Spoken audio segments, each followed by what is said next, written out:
kalatali jonaw be sena l'Amérique marayɔrɔ caman kɔnɔna na ka bɛn kalata don yɛrɛ ma novembre kalo tile 8 na dɔgɔkun tɛmɛnen na Joe Biden ani a mɔdenmuso Nathalie olu y'u ka kalataw kɛ ka ban Delaware mara la u bɔdugu la ka kɛɲɛ ni jateminɛnaw ka laseliw ye cɛbɔkɔrɔ caman sigidaw la bena sɔn ka gagné sɔrɔ kokura ni kalata ninnu senfɛ sigida damadɔ minnu ta be filan na de bena danfara bɔ kɛ ne ka jɔsen kuraw di jamana fanga ma Washington misali la Georgia sigida be olu sigidaw fɛ yɔrɔ min na a kurunin do kosɛbɛ démocrates ka sénateur Reverend Raphael Warnock ne farikolo ɲɛnajɛkɛlaw musobangana kɔrɔ Herschel Walker ni ɲɔgɔn cɛla la n'a fɔ kalata caman tɛmɛnin kofɔliw senfɛ musolamɔgɔw ka kɔnɔtiɲɛ yamariyaw olu be jɔyɔrɔba de la a yɛrɛ kofɔw kɔnɔ an ka Walker ka hakilinaw lamɛn barokɛnɛsigi senfɛ a labilala cogoya min na Nation ani Associated Press fɛ a ko abortion, I'm a Christian. I believe in life. Kada kɔnɔtiɲɛ ko nin kan n bɛ se ka fɛn min fɔ aw ye aw bɛɛ b'a dɔn k'a fɔ ko ne ye matigi Isa ka diinɛ mɔgɔ de ye n dalen bɛ balo la kosɛbɛ n bɛ min fɔ aw bɛɛ lajɛlen ɲɛna o de ye k'a fɔ Georgia mara bɛ hadamadenw ni bonya kosɛbɛ wa ne bɛna kɛ wasaden de ye min bɛna hadamadenw ni lasago ni baaraw kɛ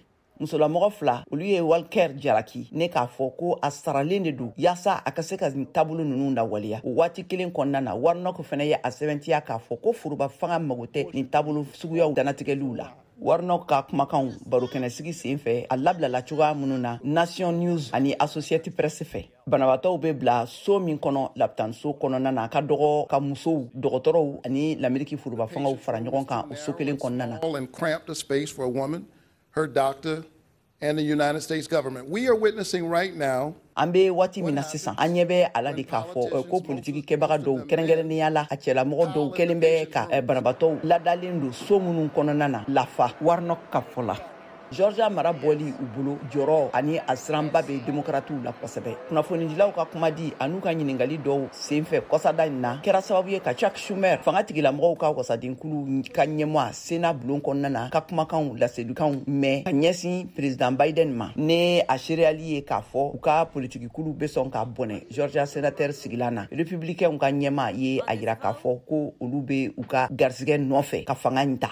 républicain sénateur Rick Scott parti républicain ka sénateur ka kulu ɲɛma ka kumakanw karidona ABC jabaraniso ka this week jɛmukan kɛnɛ kan I think the Democrats are going to get a rude awakening on November 8th that Démocrates bena jigilatigɛ kununi de kɛ novembre kalo tile 8 sɔgɔmada la sɔrɔ gɛlɛyaw fagali jugu ani l'Amérique jamana dancɛw dayɛlɛliw k'u labila était l'Amérique jamanadenw ka fɛla ye n jigi bɛ a kan k'a fɔ ko républicains bena vote kɛ sariya ɲanamaw de kan Joe Biden bena minnu danatigɛ tagali ɲɛfɛ